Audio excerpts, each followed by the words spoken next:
നമസ്കാരം.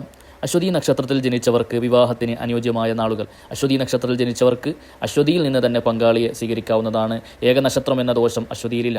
ഏറ്റവും ഉത്തമത്തിൽ ചേരുന്ന നാളുകൾ അശ്വതി, ഭരണി, ചോതി, അനിരം, തിരുവോണം, രേവതി എന്നീ നക്ഷത്രങ്ങൾ ഉത്തമമായി കണക്കാക്കുന്നു. ഈ നക്ഷത്രങ്ങളുമായുള്ള വിവാഹബന്ധം നല്ലതായിരിക്കും.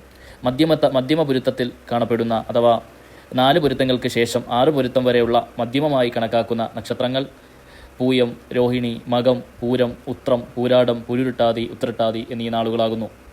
ഒരു നിലയിലും വിവാഹബന്ധം ചേരാൻ പാടില്ലാത്ത നക്ഷത്രമാണ് തൃക്കേട്ട.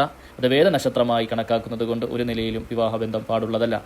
അതുപോലെ കാർത്തിക, മകയിരം, പുണർദം എന്നീ നാളുകളുമായുള്ള വിവാഹബന്ധവും നല്ലതല്ല. 3-ാം നാൾ, 5-ാം നാൾ, 7 നാൾ എന്നീ നാളായി വരുന്നത് കൊണ്ട് ഒഴിവാക്കേണ്ടതാണ്. അതുപോലെ 9 അസുരഗണത്തിൽപ്പെട്ട 9 നക്ഷത്രങ്ങളുമായും വിവാഹബന്ധം പാടുള്ളതല്ല. അശ്വതി നക്ഷത്രം ദേവഗണത്തിലായതുകൊണ്ട് ദേവഗണത്തിലുള്ള അശ്വതി നക്ഷത്രത്തിന് മനുഷ്യഗണത്തിലുള്ള നക്ഷത്രങ്ങളുമായുള്ള വിവാഹബന്ധം കുഴപ്പമില്ല. എന്നാൽ അസുരഗണത്തിലുള്ള നക്ഷത്രങ്ങളുമായുള്ള വിവാഹബന്ധം നല്ലതല്ല.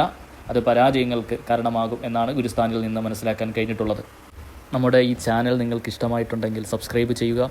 കേവലം ഒരു ലൈക്കിനോ വ്യൂസിനു വേണ്ടിയോ അല്ല, ജനങ്ങൾക്ക് ഉപകാരപ്രദമാകുന്ന അറിവുകൾ വളരെ ലളിതമായി പറഞ്ഞു തരുന്ന നമ്മുടെ ഈ ചാനൽ നിങ്ങളുടെ സഹായവും നിങ്ങളുടെ നിങ്ങളുടെ നിലയിലുള്ള കമൻറ്റുകളും വിലയേറെ നിർദ്ദേശങ്ങളും നമ്മൾ പ്രതീക്ഷിക്കുന്നു. നന്ദി, നമസ്കാരം.